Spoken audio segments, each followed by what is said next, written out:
Nkuko bisanzwe ni muri rwa rugendo nyene turimwo kugerageza kuzunguruka intara zose zigize igihugu cacu ciza c'u Burundi, aho uyu musi nkuko mubibona twageze neza na neza mu ntara yagutse ya Gitega, aho twashoboye kwihurira n'umwe mu banyempano bagiriwe ubuntu bagashobora gutahukana intsinzi, aho ari Ntakarutimana yashoboye kuba uwa kabiri mu ntara yagutse ya Gitega mu gisata c'udukino.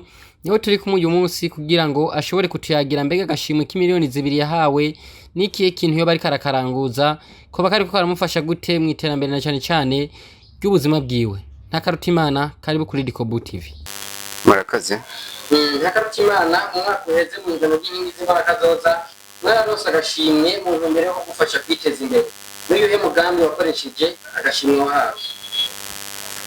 Murakoze. Mu byerekeranye na competition yari yatunganijwe n'urwego rw'abadiaspora yitiriwe inkingi z'imbonakazoza mu gisata c'udukino, nari nabaye wa kabiri ku rwego rw'intara yagutse ya Gitega.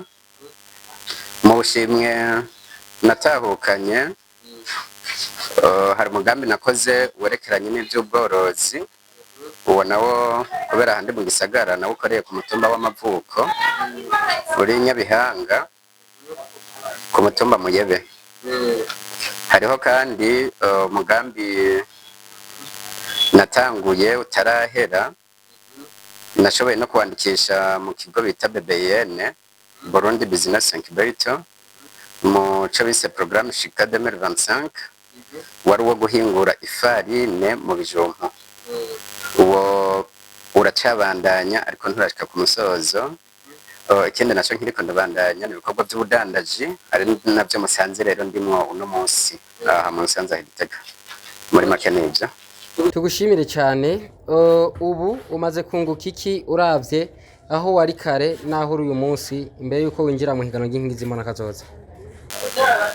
Ikintu kinini ya cyane umuntu amaze kunguka nuko nashoboye guhura n'abantu batandukanye, cyane mu kunagura igisata cyo kwitabira amahiganwa, ari navyo byanshoboye kunshikana ku kuba umugambi wanje wo guhingura ifarine mu bijumbu warabaye mu migambi 12 yashitse ku rwego rw'igihugu, yashitse mu gice cya nyuma ku rwego rw'igihugu. No kuvuga byaranyunguye gukunda kuja mu mahiganwa nkanayatsinda. Okay, ni akahe kamotera abarundi rero mu ntumbero yo gushira mu ngiro yambona kazoza Uburundi bwifashe mu 2040, Uburundi buteye imbere mu 2060? Akamo umuntu yotera abarundi canke wundi muntu wari we wese yifuza kubishikako, bwa mbere kugira umuntu ashike ku gutera imbere nuko akora ibikorwa bizira ubujyajya, agakora ibintu mukuri.